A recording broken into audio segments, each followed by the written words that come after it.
I believe that where you come from shapes who you become, and my journey started before I was born. In the late 1970s, my parents left West Germany seeking better opportunities. They immigrated to Canada with dreams of a new life, and my mother was pregnant with me when they arrived in Montreal. My father, a trained goldsmith, quickly found work, and they began building a future not just for themselves, but for the family they were starting. Growing up, I heard stories about the sacrifices they made. My father's dedication led to a comfortable life for us, and by the time my brother Michael was born, he had opened his own jewelry shop in the West End, a testament to his hard work. We lived well in Beaconsfield, but I knew their journey hadn't been easy. My name is Jacob Faltz, though most people call me Jake. My parents left West Germany in 1979, before reunification, and settled in Montreal, where I was born. My father found work as a goldsmith, and a few years later, my brother Michael was born. Life flourished as my father opened his own jewelry store, allowing us to live comfortably. They now spend winters in Florida. I was an average student, more interested in girls and hockey than studies. I struggled to find a job in French-speaking Quebec with only adequate spoken French. Eventually, I joined a Vancouver-based building materials company in customer service. A year later, I transferred to Vancouver, where my French skills surprisingly helped me land the job. I immediately fell in love with the city, its modern vibe, beaches, and mountains. I made friends through work and hockey. I joined a beer league and ended up as a first-line defenseman because I could skate backward. It was fun and kept me fit. At the end of the season, I met Judy Hansen at a team barbecue. Like me, she was from Montreal. We hit it off, exchanged numbers, and started dating. Judy was attractive, with short, dark brown hair and a slim figure. Within a year, I proposed, and after some discussion about our future, she accepted. We had been physical engaged for months, and while Judy was a bit conventional, we both seemed satisfied. Judy worked as a lab technician, conducting medical tests for private clinics across the province. She was proud of her hard-earned position and enjoyed both the work and her colleagues, who were all women except for their boss, Bob Turnbull. When we planned our future, we calculated that if I secured the sales job, our combined income would be close to $90,000, potentially enough to buy a house in the competitive market. Judy accepted my proposal on the condition that I got the job, and a few months later, I did. We set a wedding date and shared the news with our families. While my parents were thrilled, Judy's parents were more cautious, though they eventually made plans to attend the wedding. We got married in a small suburban church and honeymooned briefly in Victoria and Seattle before returning to our rented apartment. I worked hard in my new sales role, meeting my targets, while Judy continued at the lab with her more predictable hours. Despite our different schedules, life was smooth, and we saved enough to buy a townhouse in the suburbs, celebrating our third anniversary shortly after moving in. We talked about starting a family, but Judy insisted on waiting until we were more financially stable, though she never specified when that would be. As with many marriages, our sex life gradually slowed down. Before marriage, we were physical engaged 4 or 5 times a week, but after 3 years, it dropped to once or twice a week. I eventually brought it up with Judy, but her response was defensive, suggesting that work was tiring us out. Though I missed our earlier frequency, I adjusted to the new pace, realizing that not all couples always want the same things at the same time. Overall, we seemed happy and on track for a successful marriage. It may seem surprising, but I developed a close friendship with a woman, Cindy Willows, after she and her husband Al moved in next door. Despite being best friends, there was no romantic or sexual element between us. Cindy was a stay-at-home mom with 2 elementary-aged children, while Al worked as a car salesman. She had a sharp wit, a no-nonsense attitude, and a bold sense of humor. Cindy, slightly taller than Judy with reddish blonde hair and blue eyes, often joked about how Al did the honorable thing by marrying her after she got pregnant. They had 2 kids, Annabeth, a 10-year-old in 5th grade, and Bradley, a 7-year-old in 2nd grade. Cindy sometimes called her husband Alvin when annoyed, but most knew him as Al. He was about 6 feet tall, with curly red hair, a ruddy complexion, and flashy style. Bright suits, a Rolex knockoff, and a gold ring. Al seemed to believe this was the ideal car salesman look, and his upbeat, always-on personality could be either endearing or irritating. Unfortunately, I found him more annoying, though Judy was neutral toward him. However, I liked Cindy's straightforwardness, and we became good friends over time. I also liked her kids. Annie, as she was often called, was polite and charming, destined to be a heartbreaker. Brad was playful and always cheerful, with good manners that I appreciated. Judy, however, kept her distance from them. which made me wonder if she was signaling a reluctance to have children. If we were going to start a family, I hoped our kids would be like Annie and Brad. Things took a downturn last spring. After 6 years of marriage and nearly saving enough for a house, I was suddenly laid off when my company was sold and the branch closed. The news shocked me, and Judy's reaction was one of anger and disappointment, as if I had failed her. It was a tough blow to my morale. I began job hunting immediately, but opportunities in my field were scarce. Judy would leave for work with a quick kiss, while I spent my days searching for jobs and feeling increasingly discouraged. After 2 frustrating weeks, I was feeling low when Cindy appeared one morning. "Hey, handsome, got any more coffee?" she asked with her usual playful spirit. She often called me handsome, even in front of Al and Judy, and they didn't seem to mind. I invited her in, and as we chatted, I told her about losing my job. Cindy, in her blunt way, acknowledged how tough it was, but immediately started thinking of ways to help. Unlike Judy, who seemed distant, Cindy was actively concerned. She asked about my best subject in school, and I mentioned English, especially writing. Cindy then mentioned a friend who worked from home writing manuals and turning down business due to high demand. She suggested I talk to her friend about potential opportunities. "Great, thank you, Cindy," I said, appreciating her willingness to help. Her name was Paula Woods, and when Cindy handed me the phone, I caught her at the perfect time. I offered to call back later, but she was on a break and happy to chat since I was a friend of Cindy's. Paula shared that she had been in a similar situation, unemployed and in need of work, when she found an ad for a job writing manuals and instructions for an import-export business. The company needed someone to create clear English instructions for products from China, as the translations they were receiving were comically bad. Paula took the job and never looked back. "They're also looking for someone who can translate into French," Paula said. "They've been using an expensive translation service, but they need someone in-house who can both write and translate. It's especially tough with the machinery manuals." She gave me the agency's name and her contact, and I asked if I could mention her name. She agreed, and I handed the phone back to Cindy while I poured us both more coffee. "Cindy, you and Paula might have just saved my life. I can't thank you enough," I said. "No need. It was nice to see you perk up again. You looked pretty down earlier," she replied. "Yeah, well, Judy hasn't fully grasped our situation yet. She's not thrilled about me being out of work. It's really messed up our plans." "Jake, you didn't get fired. This happens to people all the time. It's just how things are now. Al's come home down before too, but I give him a pep talk and, well, a little fun, and he's back at it the next day," she laughed. "Sounds like a good strategy," I said, feeling envious that Cindy could handle things that way when Judy was so negative. I called the number Paula gave me and spoke with Mr. Lewis. I mentioned Paula's name and offered to provide a free sample of my work. He was interested and asked if I could meet him that afternoon. We set an appointment for 2 p.m., and I was so relieved that I hugged Cindy nearly in tears. "You don't know how good this feels, Cindy." "Glad to help," she replied with a grin. Cindy left around 11, and I quickly showered, shaved, and dressed in a clean shirt, navy blazer, and tan slacks. I didn't change until after lunch to avoid any spills. I met with Mr. Louis at 2 p.m. He was a balding mid-50s Asian man in a rumpled suit, which made me wonder if he was looking for cheap labor. But since Paula had spoken highly of him, I gave him a chance. He explained that he imports machines from China and Thailand, ranging from plastics manufacturing to woodworking.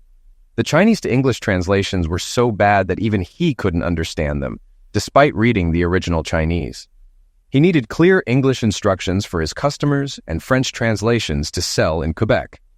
The high cost of translation services wasn't providing the quality he needed, especially since they didn't understand the machinery. He was looking for someone who could do both. "I understand your situation. Let's give it a try, and if I can do the job, we can agree on a fair fee." "Sound good?" I suggested. "Yes, that works for me. I hope you can handle this because it would be a great help to my business, and I'll make sure it's worth your while," he assured me. "Why don't you give me a sample to work on? I can either do it here or take it home and return it when it's done." He smiled and said, "My computer is a bit outdated. It's better if you use yours and let me know when you're finished. Then we can review the results." "Great. Show me the instructions, and I'll get started." He handed me a thin folder from a stack and led me into his warehouse, filled with crates and machinery. "This is the machine the instructions are for. Look it over and ask if you have any questions." I compared the drawings in the manual to the actual machine. They matched, but I asked, how accurate are these drawings? Most are good, but sometimes they send old drawings with new machines, which causes issues. I can't sell machines without the correct drawings. It's bad for business. I can see that. These seem accurate. So I'll start on the instructions. If I hit any snags, I'll call. This first job is a trial run to see if I can do the work and if it's a viable job for me. He nodded with a smile. A wise approach. I left, excited about the potential of this new opportunity. It wasn't related to my previous job, but it seemed more interesting. If it worked out, I was sure I'd be happier. However, Judy wasn't as optimistic. "What do you know about machinery? How can you make money from this?" she questioned. "I know someone who's already doing it successfully and working from home, which I'd like to do." "Oh, great.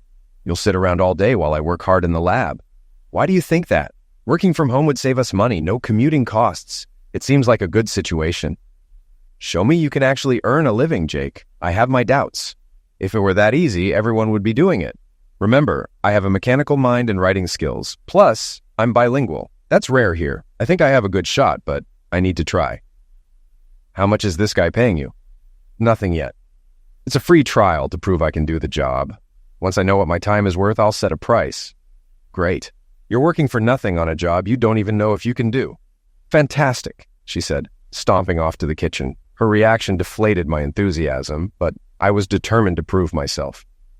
After dinner, I went straight to our home office and began working on the instructions. The English version was so poorly translated that it was almost impossible to understand. I took a deep breath and started rewriting. By midnight, after pushing through a headache and stiff neck, I had finished a page and a half of the 6-page instructions. It was slow progress, but I was finding a rhythm. Exhausted, I headed to bed, took a couple of Tylenol, and quickly fell asleep, satisfied with my effort. When I woke up, Judy was already dressed and having her usual yogurt and granola breakfast. As expected, there was no coffee since she doesn't drink it. I greeted her and she mumbled something in return. After a quick peck on the cheek, she left for work at 7:10 a.m. I went to our office, reviewed last night's work, fixed a few small errors, and continued where I left off. I was on my second or third cup of coffee when I heard Cindy's familiar voice. "Yoo-hoo! It's me again, handsome," she called from the back door with a smile in her voice. "Come on in, Cindy. Grab a coffee. I'm in my office." She entered, sarcastically commenting on my appearance. I was still in my t-shirt and boxers. "Just because I haven't shaved or dressed doesn't mean I'm a slob," I joked back. Cindy laughed and asked, "What you working on?" "Page 3 of 6, translating instructions for the Heavenly Blossom Model 356K 14 thickness planer," I replied with exaggerated seriousness. Cindy burst out laughing. "Where do they get these goofy names?" I shrugged. "No idea, but this is tougher than I thought. I spent 5 hours last night just getting through a page and a half. It's going faster now, though. Should finish by noon and then start on the French." "And you're doing this for free?" she asked, sounding like Judy. Yeah, Judy wasn't impressed either. But it's the results that will matter. I'll know soon if this is worth pursuing. "Good luck, Jake. I believe you're going to surprise Judy," Cindy said, always direct and supportive. After a brief silence, Cindy asked, "Jake, can I ask you something personal?" "Sure. Go ahead. Do you think you and Judy are really happy?" I paused, staring at my coffee. "It's a good question, Cindy. A damn good one." I left it at that. By 11:30 a.m., I finished the English version and called Mr. Louis, letting him know I'd have the French done by the afternoon. He was pleased and told me to come by any time. That boosted my confidence. After a quick lunch and some help from my dictionary, I finished the French version by 2:30 p.m. I double-checked both versions and found no errors. I dressed in business clothes and headed to Mr. Lewis's office. He reviewed my English version, occasionally nodding and making minor notes. Finally, he looked up. "Excellent, Mr. Jake. I'll send your versions for verification. If your French checks out, we have a deal." He then asked how many hours I spent on the work. When I told him 11, he said, "I'll have a check for $660 ready tomorrow."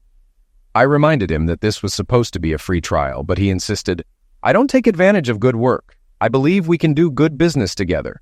He also advised me to incorporate my business to avoid future tax issues and protect myself from liability. I thanked him sincerely and asked him to inform me of any problems with the French version. As I was about to leave, he surprised me by asking, "Don't you want your next assignment?" "Of course," I stammered, eager to continue. He smiled and said, "I'm confident your French version will be as good as your English. Thanks to Miss Paula for introducing you." He handed me another manual, and we reviewed the machine in the back. After confirming the drawings were current, we shook hands and I left with a spring in my step. At $60 an hour, a 40-hour week would gross over $120,000 a year. Seeing the stack of work on Mr. Lewis's desk, I felt optimistic. When I told Judy, the substantial pay rate seemed to improve her mood, and she even suggested we celebrate that night. I was feeling much better about our future and eager to tell Cindy, who had sparked the idea. The next morning, I started on the new manual, which was easier due to my experience and the simpler machine. I finished the English version by 1 p.m. and the French before dinner, 8 hours total. The following morning, I called Mr. Louis, who was pleased with my work and eager for the next project. I delivered it to him later that day. "Mr. Lewis, can we arrange a system where I don't have to drive in daily? I could work on a week's worth at a time and email the finished translations." He agreed and suggested direct deposit for payments, which I appreciated, though I needed to set up a business account first. We discussed drafting a contract, and I told him I'd consult my business advisor. After reviewing 5 new manuals and machines, I noted one omission, but found the job straightforward. By the end of the week, I had a new career in business, precise word services. I filed for a GST license, opened a business account, printed business cards, and designed letterhead. On my lawyer's advice, I drafted a letter of understanding for Mr. Louis outlining our agreement and hourly rate. I also bought a color laser printer as a business expense. By Thursday, I completed and returned 5 manuals and picked up 6 more, reviewing the machines before leaving. I wondered how many machines Mr. Lewis had as I booked 46 hours that week, earning nearly $4,000. With Friday's work, I would likely double that amount. I was working nonstop in my home office. Judy barely saw me except during dinner, where we had brief conversations. For the first few weeks, she shifted from disdain to curiosity about my new job, asking questions like, "How often do you get paid?" "I get paid per job. I'm a contractor, so I handle my own taxes and expenses," I explained. She then hinted at needing money. "Can you spare $1,000? Things are tight since you lost your job." "Sure," I agreed cautiously, even though my business was already bringing in about $3,000 a week. I transferred $1,000 from my business account to our joint checking account. Judy seemed surprised, but pleased. It felt good to contribute again, even though I hadn't been out of work long. I decided to meet with Mr. Louis to gauge the future of this business. He reassured me that more complex machines were on the way, meaning plenty of work ahead. Relieved, I knew I could relax a bit. On a warm day, Cindy stopped by as usual. She greeted me with a smile. "Hey, handsome, where have you been?" I beckoned her over, replying, "Come on over and I'll tell you," content with how things were unfolding. As Cindy joined me, I couldn't resist sharing some news with a hint of pride. "You're now speaking to the president of Precise Word Services, Inc., Jacob R. Faltz." She laughed off my announcement. "Yeah, right, the president. Sure, Jake." We shared a lighthearted moment before she remarked, "It's good to see you happy. It's been a while." Acknowledging her observation, I admitted, "Yeah, it feels like a weight's been lifted. I can move forward again." Her curiosity piqued.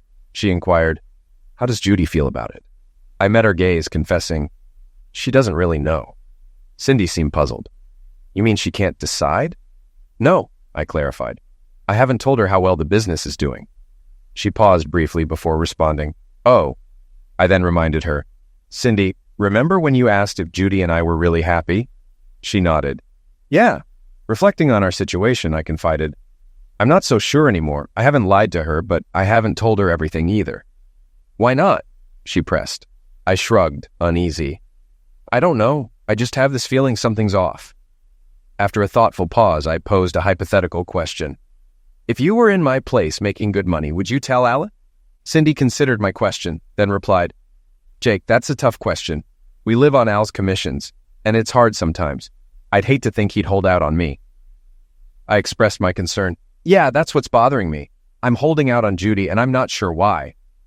Cindy responded matter-of-factly, "That's easy. You don't trust her." I asked, seeking affirmation, "You think?" She was confident in her observation. "I know. I can tell something's wrong between you two, and I'm pretty sure it's not you." Curious, I asked her, "Why do you say that?" Cindy was frank. "I know you, Jake. You're straightforward, no nonsense. I've noticed how Judy treats you when she thinks no one is watching. She acts like she married beneath her. I don't know why, but that's what I see." I murmured thoughtfully, "Her parents?" Cindy inquired, "What about them?" I explained, "They don't think much of me. Maybe it's rubbing off on her." Cindy scoffed. Are her parents royalty or something? No, her dad's a city employee, and her mom works part-time at a market. Definitely not royalty, I clarified. Cindy, frustrated, advised, then they should be grateful she married someone who treats her well. You deserve better. I sighed, pondering. Maybe they had higher expectations for her. As Cindy leaned back, she asked, so, what now? I confessed, I don't know. I still love her, but it feels like she's given up on me. I hope I'm wrong. Cindy responded softly, I hope so too, Jake. Though there were no signs Judy was having an affair, I began to worry. A few weeks later, she mentioned working overtime due to a reorganization at the lab. We seemed to be drifting apart, which made me sad. I was nearing 28, and we hadn't started a family, and I wondered if we ever would. I cut back on night work to spend more time with Judy, hoping to reconnect. I also began contributing $800 to $1,000 a week to our joint account, explaining that the business was now stable. Despite our improved finances, our relationship remained distant. We made love only once or twice a week, and no amount of effort on my part could change that. Meanwhile, my business with Mr. Louis was thriving. He regularly praised my work, and as I became more efficient, I found time for myself. Occasionally, I'd take a break to enjoy a lunch out or a beer at the local bar. After our intense conversation weeks earlier, Cindy and I didn't see each other much until I started inviting her over for morning coffee.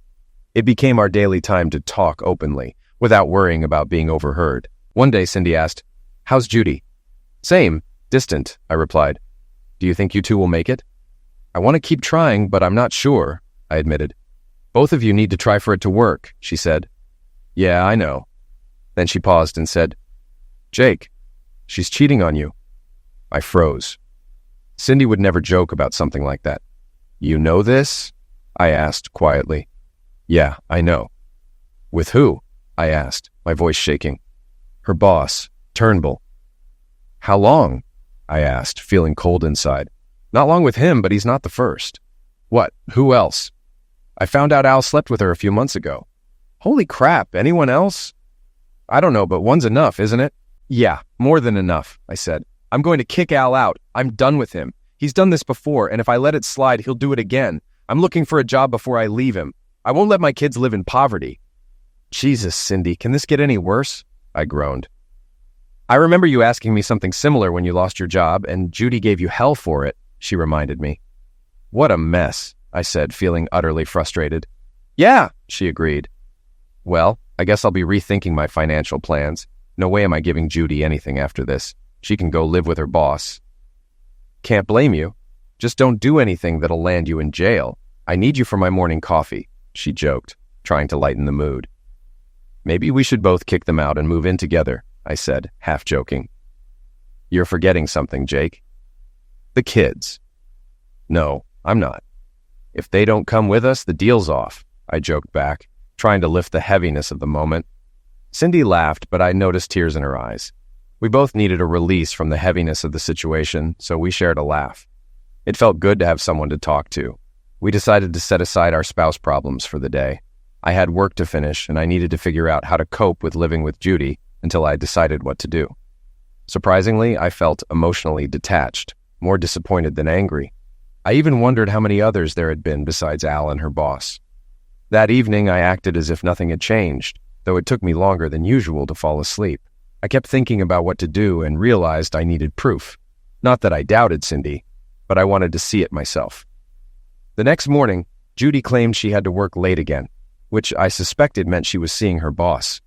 I called Cindy, borrowed her car, and staked out the clinic parking lot. Sure enough, Judy came out with a tall man in a nice suit. They got into a Mercedes, and I followed them to a hotel. I watched them check in, each carrying a small overnight bag. I took several pictures, confirming what I needed to know. I returned Cindy's car and told her what I saw. She hugged me and advised me to cool down and think before confronting Judy. We agreed to talk more the next day.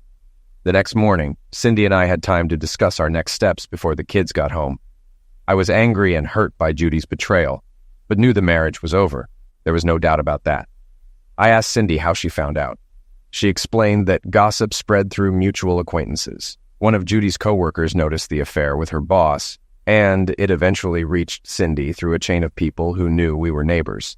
Cindy added that many people were aware of Judy's affair. When I asked how she found out about Al and Judy, Cindy said it was through a nosy neighbor who noticed Al visiting my house when I was away. I guess Judy fell for his talk about being a big deal at work, Cindy said, shaking her head. Cindy then asked if Judy's boss, Turnbull, was married. I confirmed he was, but I didn't know much else. Cindy grabbed my phone book, looked up his number, and called. "Hello, is this Mrs. Richard Turnbull?" Cindy asked. After a brief silence, she apologized, pretending she had the wrong number, and hung up, giving me a knowing smile. "He's married and they don't have any kids," Cindy confirmed. I shook my head, realizing how sharp she was. No wonder I could never fool her. We sat quietly for a bit. "I think we should visit City Hall, Jake. I'd like to see who owns the clinic property," she suggested. "What's on your mind?" I asked. "You might find some leverage. A title search can reveal interesting things. Let's go if you have the time." "All the time in the world," I smiled. 10 minutes and $10 later, we discovered that the clinic's property title was under Mrs. Diane Turnbull's name, matching the home address of Robert Turnbull. "Looks like Mrs. Turnbull has the upper hand," Cindy said with a smirk. "So Loverboy's wife owns the building, and maybe he's just the manager," I guessed. "Exactly. I'll bet Judy doesn't know that. If he's playing her, she's in for a rude awakening when I dump her," I replied. "Ain't that a shame?" Cindy chuckled.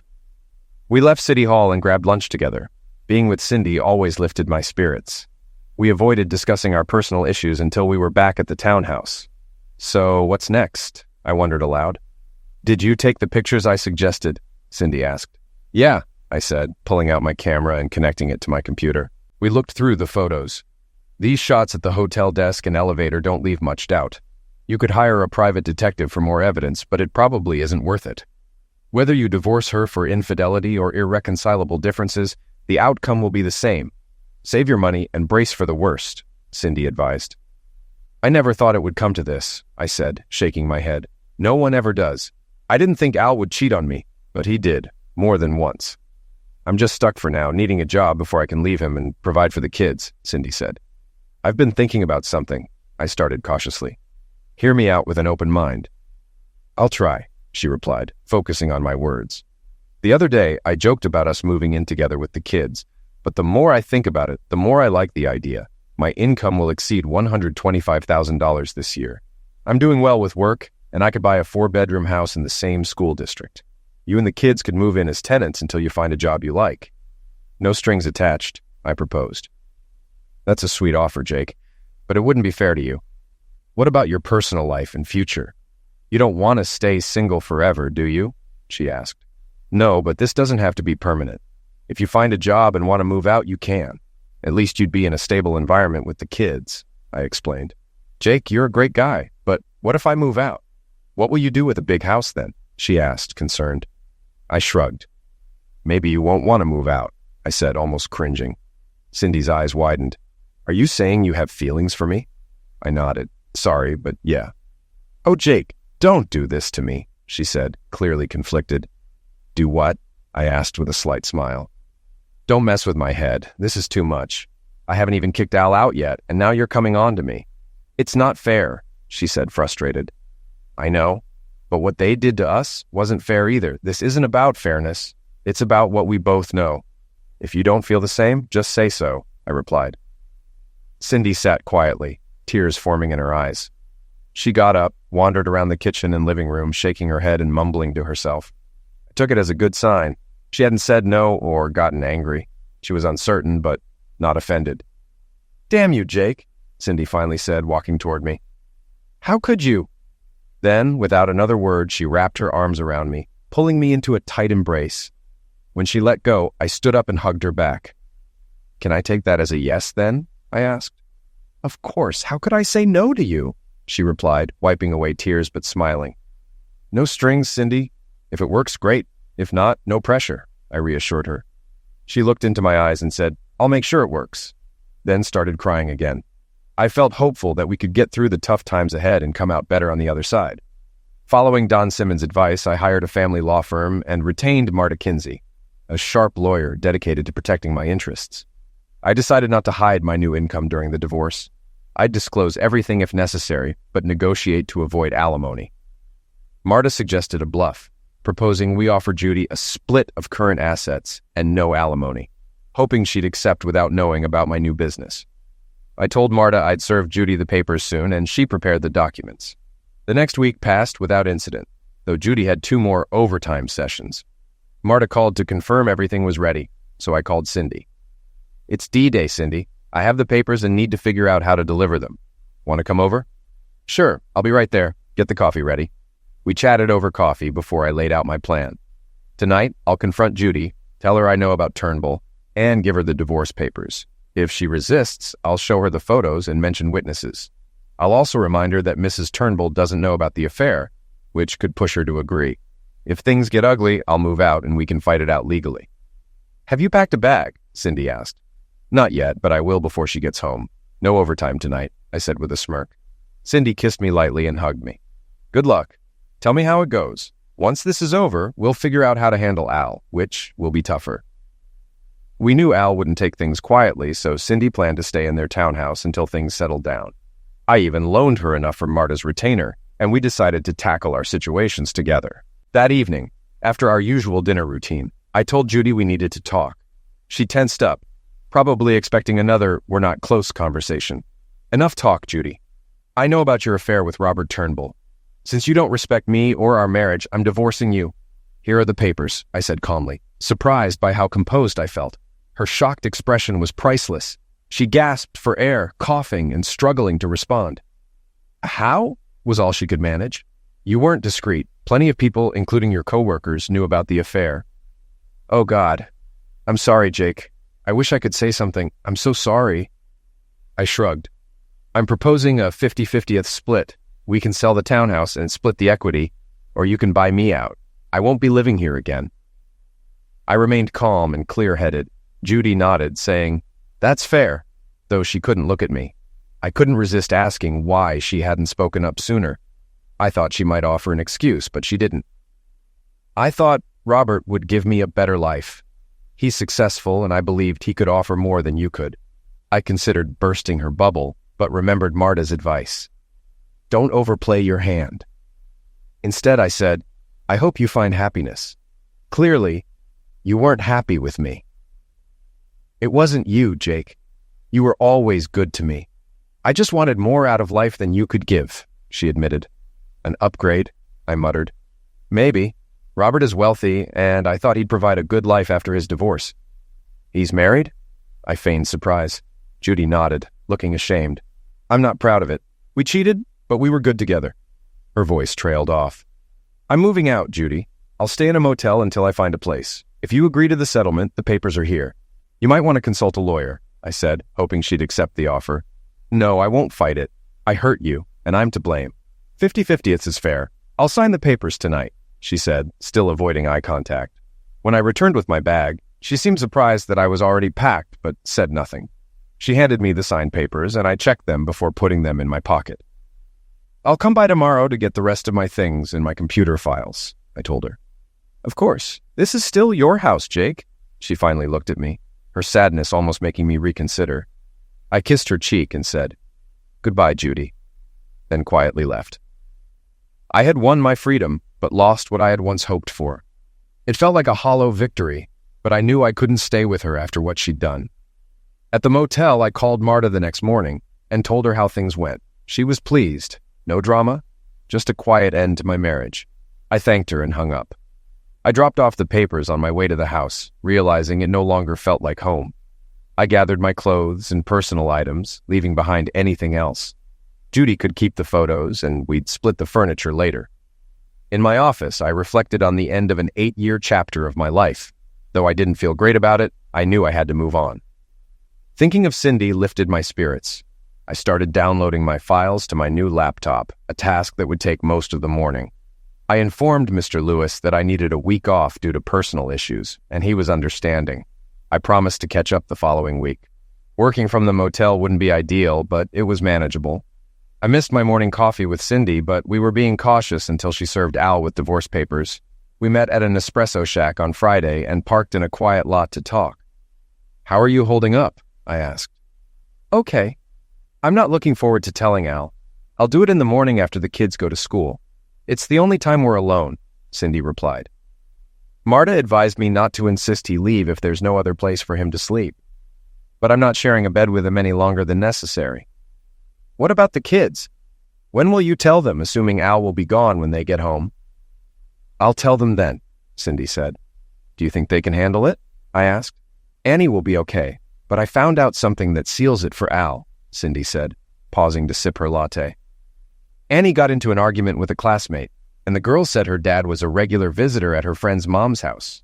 The mom's name is Mimi Tremonte, a divorcee. Annie got upset, but the girl stood her ground and even told Annie to ask the mom if she didn't believe it. Cindy looked defeated, a side of her I hadn't seen before. How's Annie handling it? I asked. I calmed her down and told her not to believe everything, but I think she knows. She's only 10, but kids grow up fast. I'm sorry, Cindy. It's hard on them. Telling the kids that I'm leaving their father won't be easy. They'll still see him, but it's going to hurt. I nodded, knowing Cindy didn't want to deny Al visitation. After a pause, Cindy added, They asked about you, you know. Really? I'm surprised. They like you a lot. Having you around will help them adjust. You're more like a dad than anyone else. Thanks. I'm looking forward to that and being with you, I said. She reached for my hand. You said you wanted to talk. What's on your mind? I want you to come with me to see a house I'm thinking of buying. I'd like your opinion since you'll be living there too. Sure, let's do it. I could use the distraction, she agreed with a weak smile. At 11 a.m., we met the real estate agent at the house. I showed Cindy the rooms and pointed out areas needing work. It wasn't a luxury home, but it had enough space, private bedrooms, 2.5 bathrooms, and a basement for storage or a playroom. I like it, Cindy said. It needs some work, but nothing we can't handle. Plenty of space for the kids, and the basement could be their playroom.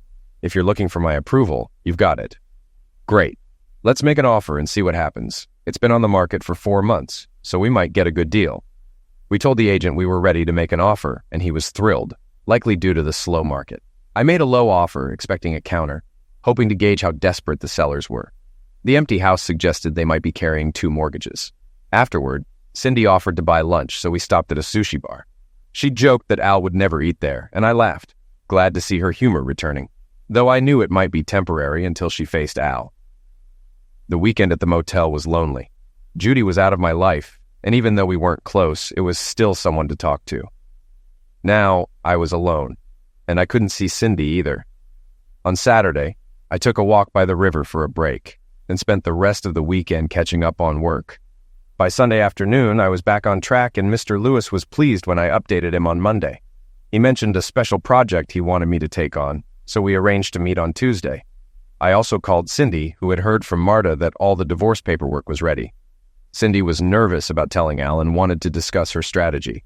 I suggested it might be better to have someone serve Al with the papers instead. Cindy was adamant. No way. If someone else serves him, he'll go ballistic. I need to do this myself. Maybe I can make him understand how much he's hurt me and the kids. I'm not changing my mind or forgiving him. He brought this on himself, and I'm ending it. I let him off before, and it just let him walk all over me again. Fool me once. That's it. I wish I could be there to help, I said, knowing she appreciated the thought, but also that it wasn't possible. I'm doing it tomorrow morning. I probably won't sleep thinking about it, but I can't let the kids see this. I have to face him myself. It's the only way, she said firmly. Good luck, I offered. Tuesday morning, I followed my usual routine, gathered my laptop, and treated myself to a full breakfast at the motel restaurant. I laughed at still being frugal, despite my improved finances. After breakfast, I waited until rush hour passed before heading to Mr. Lewis's office. I couldn't stop thinking about how Cindy was handling Al. She was strong, but I knew this was tough for her. At my meeting with Mr. Lewis, he surprised me by proposing a huge project, translating manuals for tractors, backhoes, and forklifts from China. The scope was far beyond anything I'd done before. I'm not sure I can handle this alone, I admitted. It's a big project, and I'm not an expert on this equipment. Mr. Jake, you are very good at what you do. Can you find people to help? I'll pay $100 an hour. This is a big job, and I trust you to do it right, he urged. He was clearly relying on me, so I agreed to consider it. Let me review one of the manuals and see if I can make it work. Thank you, Mr. Jake. I trust you, he said gratefully. I left with a forklift manual in hand, feeling a mix of excitement and apprehension. As I drove, I thought of Cindy and felt a chill. I grabbed my phone but hesitated to call. What if Al was still there? If things had gone wrong? I decided to wait until I reached her place. I arrived at Cindy's townhouse around 10:30 and noticed Al's car wasn't there. I called her and she answered softly. Hello? Cindy, it's Jake. Are you okay? I asked, concerned. Yeah, I'm okay, she replied. Can I come over? I'd like to see you. I'm right outside your door, she said, just making sure Al's gone. He is, I assured her. Come in, the coffee's ready. A moment later, I walked in to find Cindy at the kitchen table, looking exhausted, her eyes red from crying. Hi, I greeted her, sitting down beside her with a cup of coffee. What happened? I asked gently. She sighed, shaking her head. He completely broke down, Jake, crying, begging on his knees for another chance. It was so pathetic, it made me cry too. Did he agree to leave? I asked. Yes, though he tried to deny everything at first.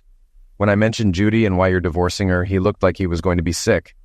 Then I brought up Mimi Tremont and what the girl at school said to Annie, and that's when he lost it. That sounds rough. How are you holding up?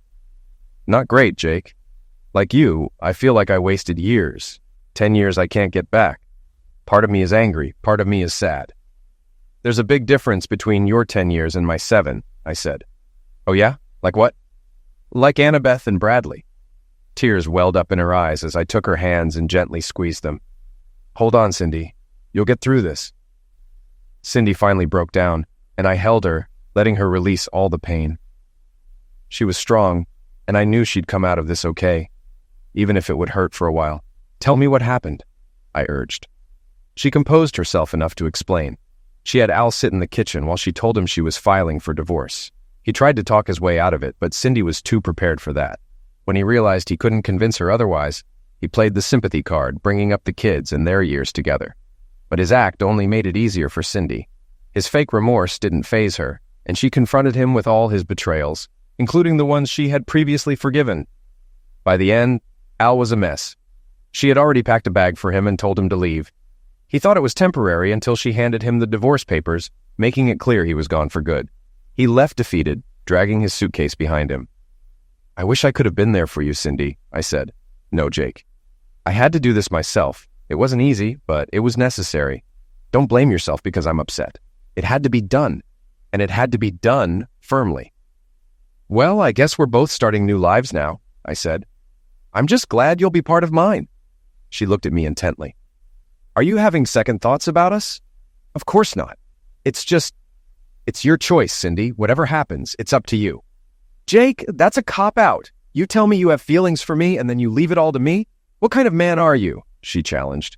I couldn't help but smile, and she couldn't help but smile back. Then she wrapped her arms around my neck and kissed me deeply. I don't think we'll be apart anytime soon, she said.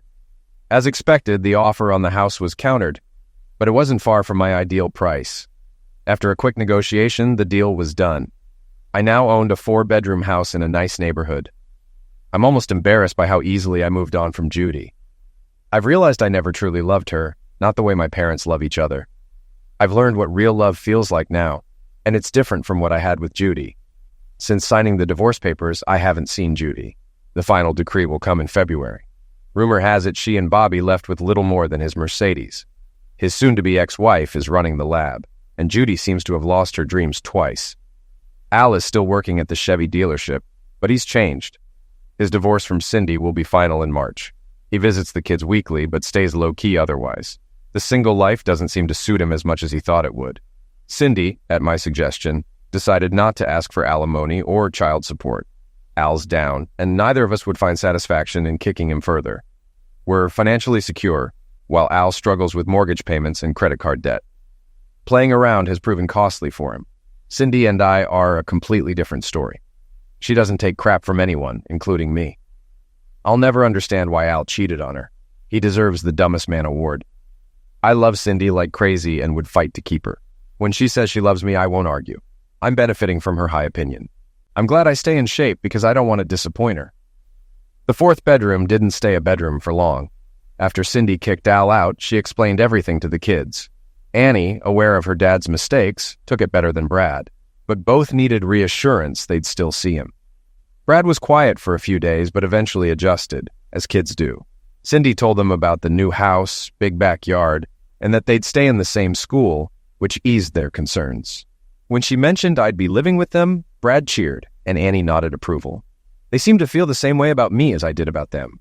Cindy said, "Kids pick up on adult vibes."